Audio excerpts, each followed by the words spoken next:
Hello! After naming mabili si Giorno, kinabukasan ay nag-decide ako magpakabit ng extra na ilaw.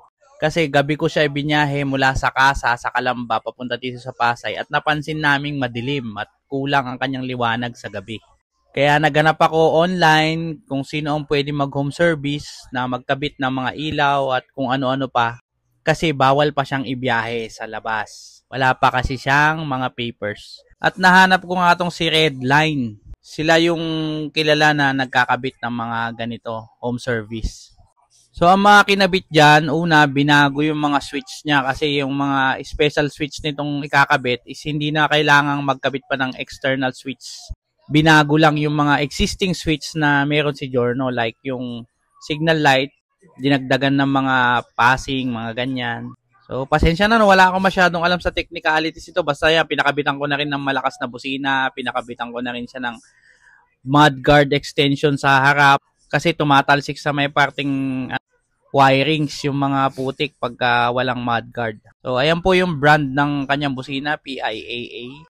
Mabilis lang nilang nagawa kasi tatlo naman silang gumawa nito kasi nga home service galing pa sila ng Valenzuela dyan. So, after nga ng mga ilang oras na kuskus balungos, no? At ayan, tapos na.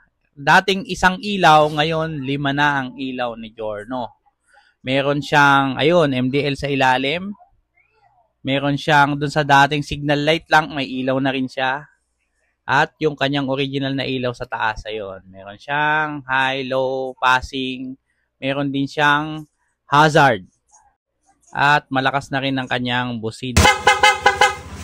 Sa mga gusto ring magpakabit ng ganito, no, kahit anong motor, kaya naman nilang gawin kung mga tungkol sa electronics na motor like mga ilaw, busina, mga ganyan. So, ilalagay ko dito sa screen kung sino yung pwede nyong kontakin at ang kanilang Facebook page. So, ayun lang, no, yun yung una kong upgrade dito sa ating Giorno na si Pink. At marami pa akong plano na upgrade na gagawin dito kay Pink. Kaya, abang-abang lang sa mga may Giorno o sa mga gusto magkaroon ng Giorno kung ano yung gagawin natin dito. First time ano nga pala ako mag-upgrade ng mga motor kasi ang alam ko lang gumamit tsaka manira. Hindi ko alam yung mga paano yung mga setup ng mga ganito. So, first time ko ito. Maraming salamat sa panonood. Bye-bye.